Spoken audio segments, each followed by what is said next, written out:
Você aprende na vigília, então muito provavelmente você também está aprendendo no sono. Quem mostrou isso pela primeira vez foram Jenkins e Dallebaugh em 1924.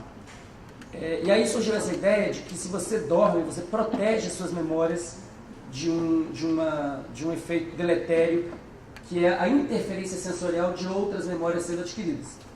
Nos anos 70 houve uma explosão de estudos desse tipo, e isso aqui são dados dos anos 90, do laboratório do Carl Alan Smith, mostrando que se você treina um rato para achar uma plataforma submersa, no primeiro dia eles demoram 30 segundos, no segundo dia eles podem chegar a 15 segundos, mas se você priva os animais de sono REM, que é o sono durante o qual a gente sonha, 5 a 8 horas depois, existe um déficit de aprendizado. Então, é preciso ter sono REM depois da aquisição para consolidar a memória. Isso é um trabalho do Robert Stickle, em Harvard. Ele estava atacando uma crítica que existia no campo, que era: será que os animais e as pessoas têm um déficit de aprendizado porque não dormiram, ou simplesmente porque estão estressados, porque estão cansados? Ontem a gente saiu com o professor Turner, quando deu 3 horas da manhã, eu falei: professor, a gente precisa voltar e dormir. E ele disse: não, eu aguento. Eu falei: mas eu não aguento. Então, se nós fizéssemos um teste hoje, talvez ele passasse no teste, eu certamente não passaria, mas é porque a gente não dormiu ou é porque a gente está cansado? São coisas diferentes. Então, o experimento do Stickle é muito simples. Ele apresenta uma série de letras. Imagina que você tem que procurar uma letra L numa tela cheia de letras T, pequenininhas. Você aprende a fazer isso. No primeiro dia você ganha alguns milissegundos, 2, 3 milissegundos, mas no segundo dia você está bem melhor.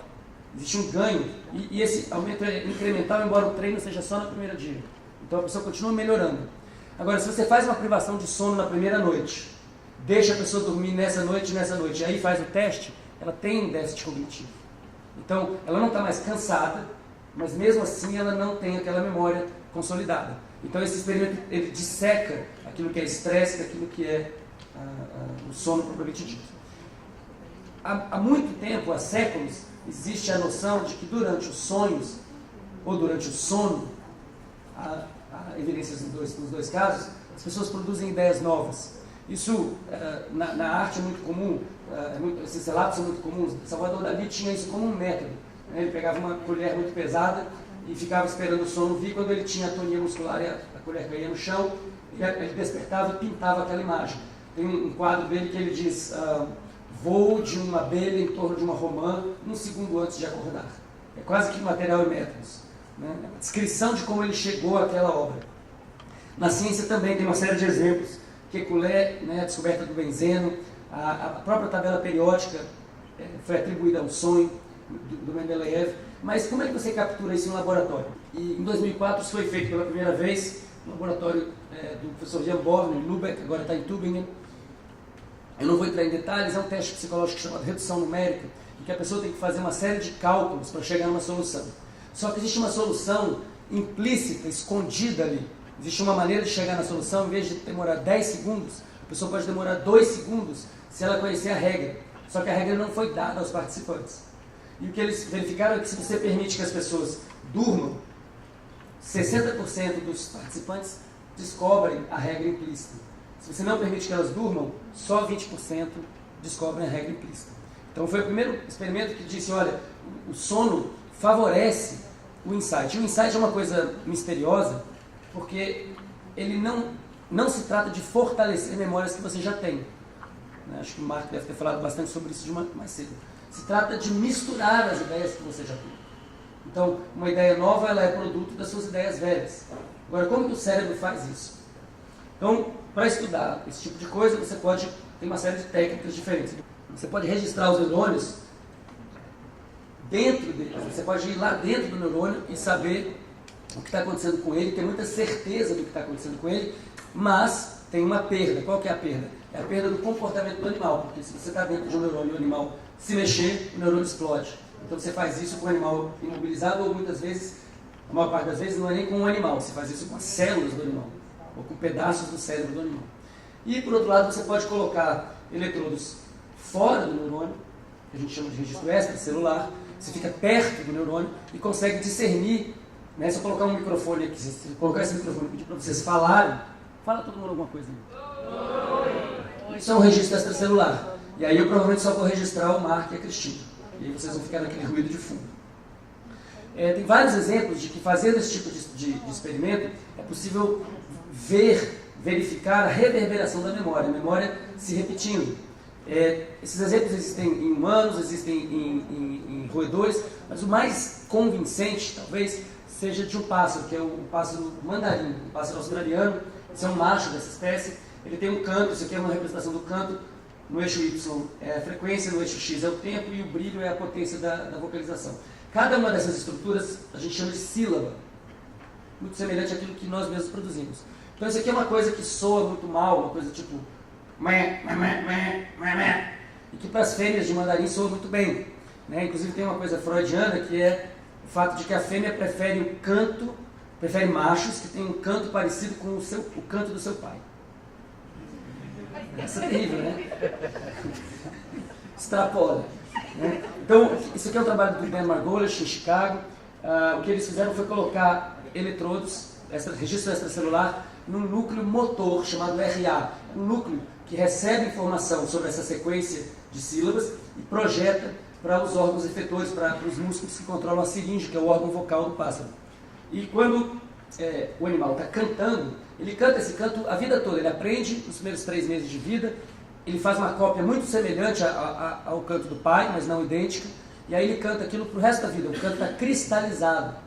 Então se ele cantar 1000 vezes, você vai ver que cada neurônio daqueles tem uma assinatura específica. Então, por exemplo, esse neurônio dispara 3 rajadas na primeira sílaba, não dispara na segunda sílaba, dispara na terceira, dispara 4 mais uma na quarta, omite essa microssílaba e mais um pulso aqui no final, uma rajada. Cada uma dessas deflexões aqui é um potencial de ação, ou seja, uma alteração da membrana, do potencial de membrana que é reversível. Por favor, levanta a mão quem não entendeu isso que eu falei. Tá? Então, os neurônios, eles funcionam, eles se comunicam, mudando o seu potencial de membrana.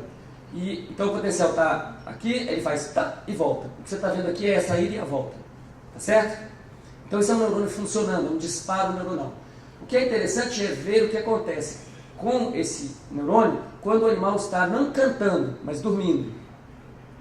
E o que acontece é que o padrão é praticamente idêntico. Então, você poderia inferir que o animal está sonhando com o seu próprio canto, que digamos assim, o objeto mais importante que ele domina para poder procriar. Então é uma coisa extremamente relevante. Bom, aqui entra aquilo que a Cristina gostaria de apresentar, que eu apresentasse, que é, essa cópia é uma cópia bastante fidedigna, mas às vezes ela pode estar comprimida ou mesmo expandida. A literatura, na verdade, há uma controvérsia sobre esse assunto. Alguns autores dizem que é uma compressão, a maioria, outros dizem que não é uma compressão e outros dizem que não sabem. Eu vou mostrar para vocês os dados positivos, que dizem que há uma compressão. Peguei aqui um primeiro artigo que falou sobre isso, do grupo do Buzak, que é um dos maiores pesquisadores em hipocampo hoje, e um segundo artigo do grupo do Matt Wilson, do MIT. Muito rapidamente, isso aqui é a sequência de disparos no hipocampo, à medida que o animal percorre um labirinto.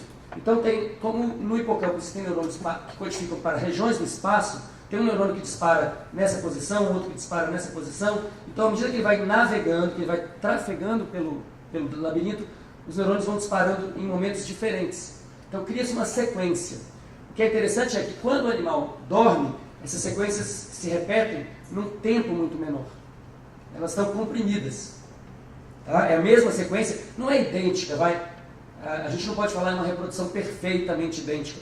No hipocampo de um mamífero como nós, um mesmo neurônio tem vários empregos diferentes, ele codifica coisas diferentes. Tá? Ele não codifica um único objeto, não é como aquele pássaro que tem todos aqueles neurônios dedicados para um único canto. No hipocampo de um mamífero, de um rato ou de um ser humano, muitas memórias estão sobrepostas. O nome que a gente dá para isso é multiplexação. Então, nessa multiplexação perde-se fidelidade. Mas o que é importante aqui é o fato de que a escala temporal é muito mais curta. Né? Isso não chega a ser um modelo, é um toy model, é um conceito sobre como isso poderia ser alcançado. Na verdade, a gente não sabe, essa é uma pergunta em aberto. Mas a ideia de que a compressão possa tornar os problemas tratáveis é uma ideia muito atraente. Muitos dos problemas que os mamíferos têm que enfrentar, nós seres humanos sobretudo, são problemas cabeludos, problemas difíceis. E se você puder ver todos os ângulos da questão num período curto de tempo, talvez essa seja a chave para encontrar uma solução. Bom, por mais que a taxa de disparo dos neurônios seja necessária para codificar uma memória, as memórias não são codificadas no longo prazo com uma alteração de taxa de disparo.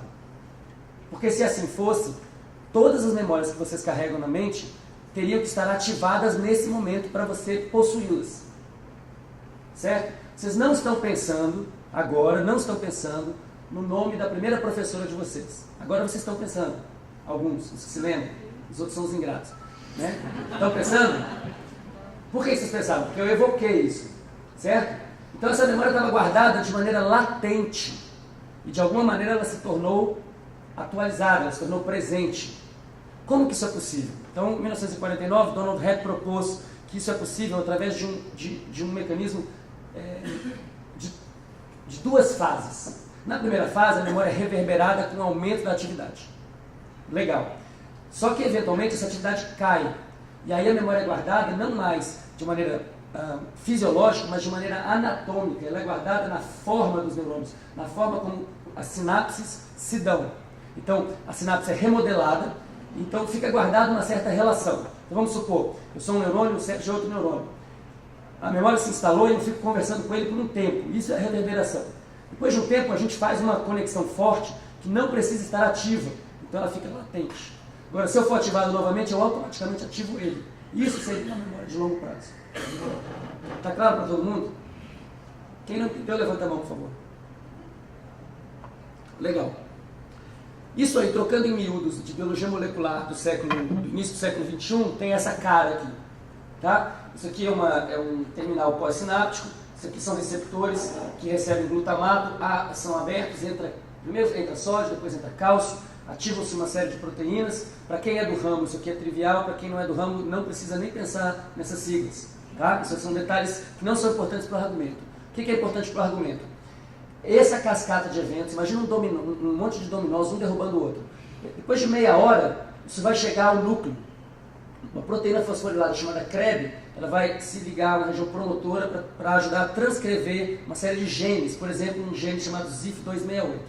Esse gene codifica um fator de transcrição, ou seja, uma outra proteína que auxilia na transcrição de outros genes. Então, a proteína volta para o núcleo, e aí então aquele sinal que começou com glutamato e virou cálcio, e virou fosforilação, e depois virou uma proteína, ele agora vai virar um monte de proteínas. Então, uma amplificação enorme e rápida. Por isso, esses genes são chamados de genes imediatos. Bom, o que acontece quando você nocauteia, quando você deleta o gene ZIF de um camundongo? O camundongo aprende tudo no dia 1 e não lembra de nada no dia 2. Ele se torna amnésico. Ele não tem problema de aquisição de memória, ele tem problema de consolidação de memória. Está claro isso? Então, se eu vejo a expressão do ZIF, eu vou inferir que naqueles circuitos está ocorrendo uma consolidação da memória. A gente fez um experimento, vou mostrar vários experimentos nessa linha, vou mostrar o primeiro, que foi feito em 99, foi publicado em 99. Nós basicamente estudamos duas situações. Um rato que nunca saiu da própria jaula, um rato num ambiente extremamente monótono, e um rato que passou por uma Disneylândia para ratos. E depois a gente estudou o sono dele. Então, o experimento coloca o animal num ambiente enriquecido por 3 horas, retira o animal desse ambiente enriquecido e aguarda mais 3 horas para a expressão causada pela novidade, a expressão gênica causada pela novidade arrefecer. E aí a gente estuda o sono dele. A vigília, o sono de ondas lentas, durante o qual a gente não sonha, e o sono REM, durante o qual a gente sonha. O que a gente descobriu? No grupo dos animais aborrecidos, A expressão gênica, tanto no córtex quanto no hipocampo, é muito forte na vigília, mas ela decai no sono de ondas lentas e no sono REM. Ou seja, esse animal não está consolidando memória durante o sono. Mas, no grupo que foi exposto ao ambiente enriquecido, a expressão era alta na vigília, cai no sono de ondas lentas e volta a ser alta no sono REM. Talvez o Freud visse isso e falasse que é um resto diurno molecular. Ou seja, uma evidência que no sono REM, aquele animal está consolidando alguma memória que foi adquirida recentemente. E tem uma série de outras evidências desse tipo que eu não vou ter tempo de mostrar. O que você pode fazer com isso? Então, uma coisa que a gente pode fazer com isso são modelos. Esse aqui é um trabalho do Wilfredo Blanco, que fez doutorado comigo, cubano, veio para o Brasil, fez doutorado aqui no FRN, agora ele é professor da UERN, está trabalhando comigo, trabalha com o professor Sandro também, lá no Instituto do Cérebro. O Wilfredo, o que ele fez foi modelar uma rede neural e alimentar essa rede neural com potência de ação de neurônios de rato atravessando o ciclo sono-vigília. Ou seja, ele pegou um modelo computacional e alimentou com dados reais para ver o que acontecia. Vocês notam que existe uma diferença muito grande nas taxas de disparo entre a vigília, o sono de ondas lentas e o REM. Né? A taxa de disparo alta, depois cai, depois sobe de novo. Mas as correlações entre os neurônios, ou seja, como que se eles disparam em sincronia ou não, isso é um decaimento monotônico, ou seja, é alta na vigília, depois cai no sono de ondas lentas, depois cai mais ainda no sono REM. Que consequências que essa dinâmica de correlação e disparos tem para a rede? E aí ele fez a pergunta, o que acontece se eu adicionar um passo de consolidação de memória? Ele é como se ele tivesse modelado aquela expressão gênica no circuito. Tá? Eu vou pular isso aqui, vou mostrar só isso aqui, porque o tempo está escasso. Basicamente existem dois modelos aqui sendo comparados. Num deles não existe consolidação durante o sono. Um sono que não tem esse fenômeno que a gente demonstrou. Nesse caso, você começa com uma determinada memória, isso aqui é um padrão escolhido ao acaso, uma distribuição uniforme de pesos sinápticos, em que cada bolinha é um neurônio. E com o tempo, simplesmente, os pesos se equilibram. Existe um esquecimento. E uma parte do que o sono faz é exatamente isso. Durante o sono, a gente esquece um monte de coisas. Ainda bem. Né? Se você lembrasse de tudo que você comeu no café da manhã nos últimos 30 anos, você provavelmente não teria tempo para pensar em mais nada. Então, a maior parte das memórias a gente tem que jogar fora. Mas, algumas memórias a gente tem que guardar, a gente tem que fortalecer e a gente tem que reestruturar. O que o Wilfredo está demonstrando é que se você aplica o que a gente tecnicamente chama de potenciação de longa duração, que é justamente essa consolidação de memória, é um aumento de pesos sinápticos, o que acontece com a rede é que ela não perde a memória, mas a memória não fica igual, a memória se reestrutura. Ela vira uma coisa diferente. Se você comparar esse padrão com esse padrão aqui, você vai perceber que eles não são idênticos. Por exemplo, aqui tem um peso sináptico forte, uma linha vermelha forte, que aqui é azul, fraca. Então o que ele está demonstrando é que se você adicionar LTP, potenciação de longa duração, no sono, que é uma coisa que apenas aumenta pesos sinápticos, isso é suficiente, só isso, é suficiente não para fazer toda a memória subir, mas para mudar ela, para entortar ela. E a gente acha que isso é muito relevante para o problema da criatividade. Se eu fosse resumir tudo que eu falei aqui em 3 slides, eu diria o seguinte: quando a gente nasce, o nosso cérebro tem essa cara aqui. Você não tem quase nenhuma memória quando você nasce. Você tem o quê? Comportamentos inatos. A gente poderia chamar de memórias filogenéticas. Né? Poucos. Comer, dormir, chorar, excretar e aprender. E com isso você constrói essa topografia aqui. Isso aqui seria o cérebro de uma pessoa idosa. Quantos rios diferentes são possíveis aqui no Grand Canyon? Um número incalculável. Então, quantas memórias diferentes nós temos ao longo da vida? É um número muito grande também. Isso é possível porque vai se moldando, vai sendo esculpido pelo tempo, vai sendo esculpida pelo tempo uma topografia. Certo? E o tempo significa o quê? O contato, a experiência, a atividade elétrica. Quando você dorme, existe atividade elétrica das regiões profundas do cérebro para o córtex. Então é como se estivesse chovendo no Grand Canyon, durante o sono. Foi feito um argumento no início dos anos 80, pelo Craig, que descobriu o DNA, de que isso seria uma razão para apagar memórias. Se você tem chuva aleatória em cima do Grand Canyon, essa chuva não escolhe, o pingo d'água não escolhe onde é que ele bate. Então ele estaria simplesmente erodindo de maneira aleatória as memórias. Então o argumento que ele fez é: o bombardeamento de neurônios profundos, da ponte, através da formação reticular, chegando ao córtex, então milhares de neurônios profundos, bombardeando milhões de neurônios superficiais de maneira aleatória, só poderiam levar ao esquecimento de memórias. Esse argumento, que é um argumento biológico, foi derrubado por um filósofo, John Searle. Geralmente os biólogos derrubam os filósofos, mas nesse caso foi o contrário. O Searle falou assim, tudo bem, se isso for verdade, são milhares de neurônios bombardeando aleatoriamente milhões de neurônios. Qual é a chance de você repetir um padrão? Zero. Quantas pessoas aqui já tiveram um sonho repetido? Só? Levanta alto para ver. 60%, 70%. Beleza. É sempre assim. Então significa o quê? Que com um pouco de introspecção você vê que essa teoria não pode estar correta. Se você tem um sonho repetido, significa que esse bombardeamento é aleatório, sim, mas a maneira como a água flui no Grand Canyon não é aleatória, depende da topografia. A água vai ser coletada nos sulcos mais profundos. Por isso que uma pessoa que passou por um trauma não consegue esquecer o trauma. Por isso que quando ela dorme ela tem pesadelo, e isso é sintomático da síndrome de estresse pós-traumático. Então uma teoria anti-freudiana que não sobreviveu à introspecção do John Searle. Então a gente tem que dar conta disso, a gente tem que dar conta do esquecimento, mas tem que dar conta também da reverberação das memórias mais fortes. Tem mais 5 minutos? Bom, a gente está falando então de proteína, de gene, de canal, nada disso tem a ver com experiência subjetiva consciente. Os neurônios fazem tudo isso sem que a gente saiba, e sem que inclusive a gente saiba que isso existe. A gente não tem nenhuma consciência desses processos bioquímicos metabólicos. E a experiência onírica, propriamente dita? Será que ela é uma coisa totalmente... Ela é um subproduto da reverberação neural sem nenhuma função? Ou ela tem uma função, ou teve uma função no passado recente e está perdendo?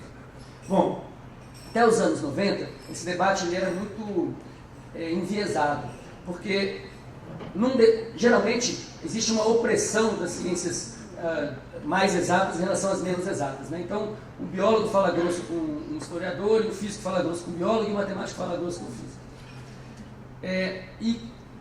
Havendo essa hierarquia, existia um argumento no meio médio que era o seguinte: o sono REM é a única coisa que vale a pena estudar, porque é uma coisa que tem correlatos neurofisiológicos claros. Sonho depende do relato da pessoa, é subjetivo, não interessa.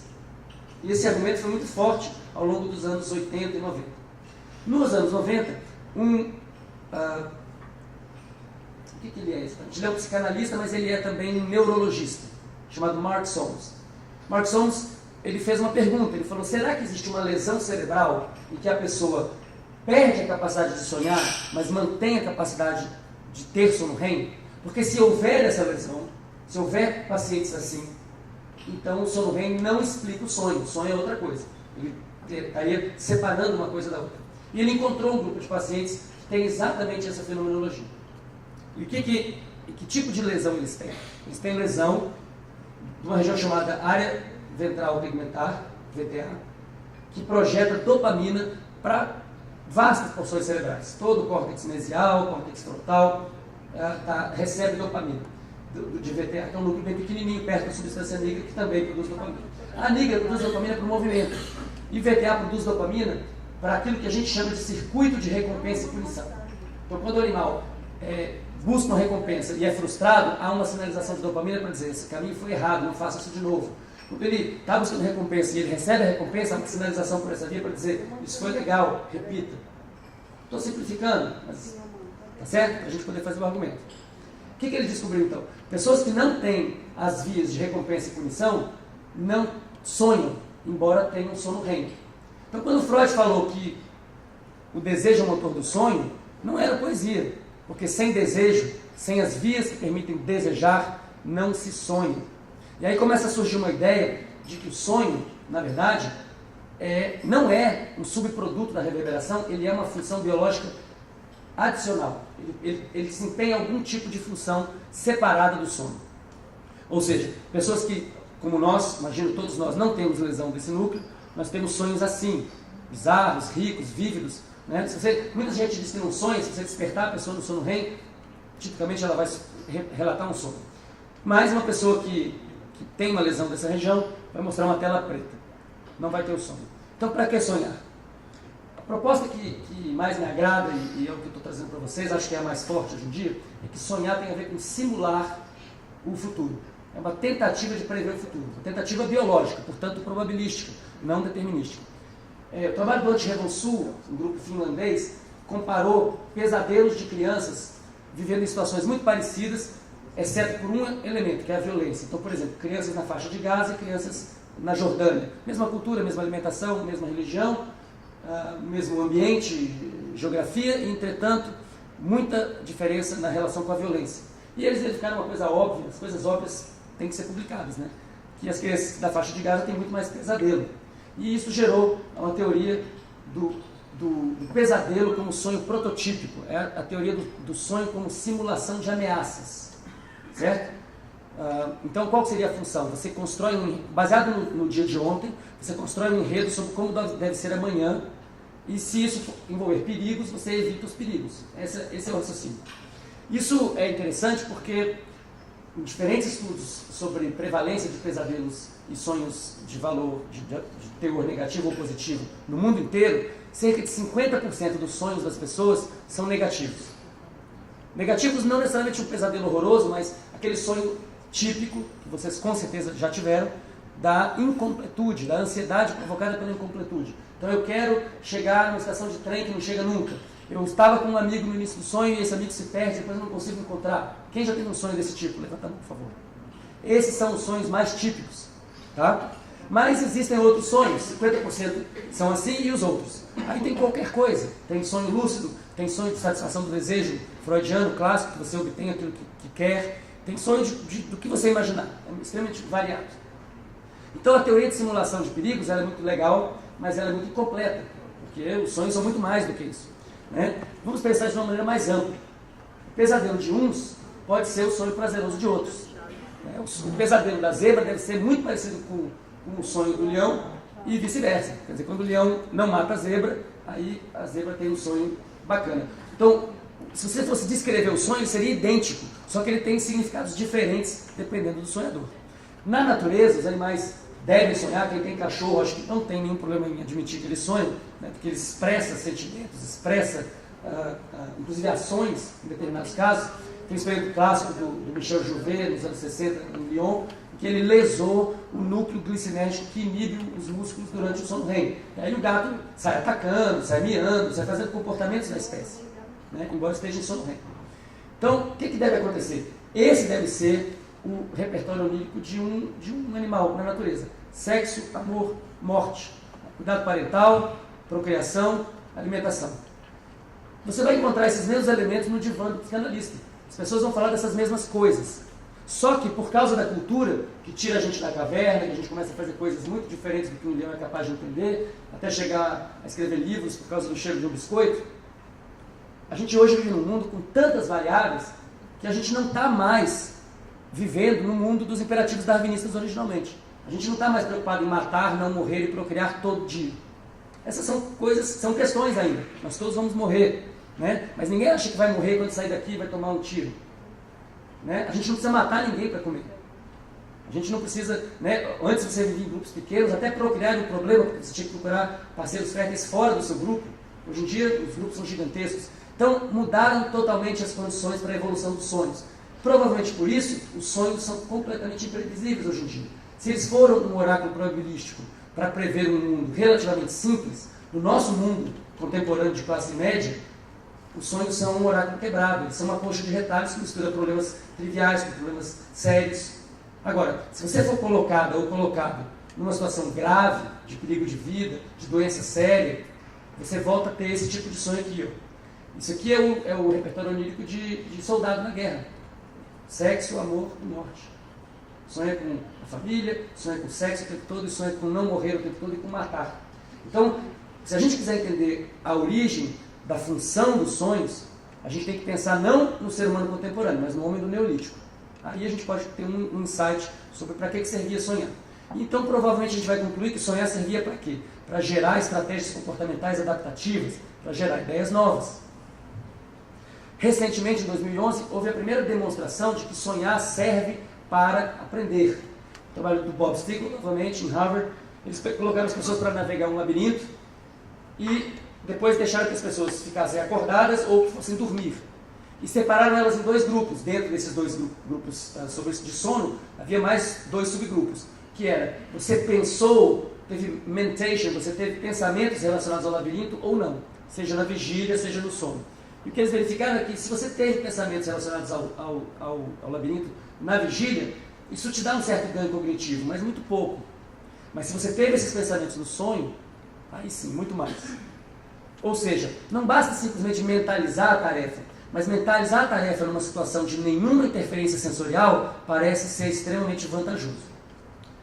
Muito recentemente foi publicado um artigo em que se mostrou a possibilidade de decodificar o conteúdo onírico. Então, eu não vou entrar em detalhes, basicamente eles fazem uma biblioteca de imagens de ressonância magnética funcional, de pessoas vendo uma série de imagens, e depois as pessoas sonham e eles usam aquela biblioteca para dizer, eu acho que você estava sonhando com uma pessoa e não com um carro. E eles conseguem acertar, chega até 80% de acurácia nas áreas visuais mais elevadas, assim, superiores, e na área visual primária isso é bastante baixo. Quer dizer, não é uma coisa topográfica na área visual primária, e sim uma coisa relacionada aos conceitos. Tá? Isso ainda é muito primitivo. Né? Eu conheço uma das pessoas, o pioneiro disso aqui é o Jack Gallant, e ele fala, olha, eu costumo dizer para as pessoas que trabalham, que vêm para o laboratório, falam, você sonhou com a Mona Lisa? O cara fala, não, eu sonhei com a Salma Hayek.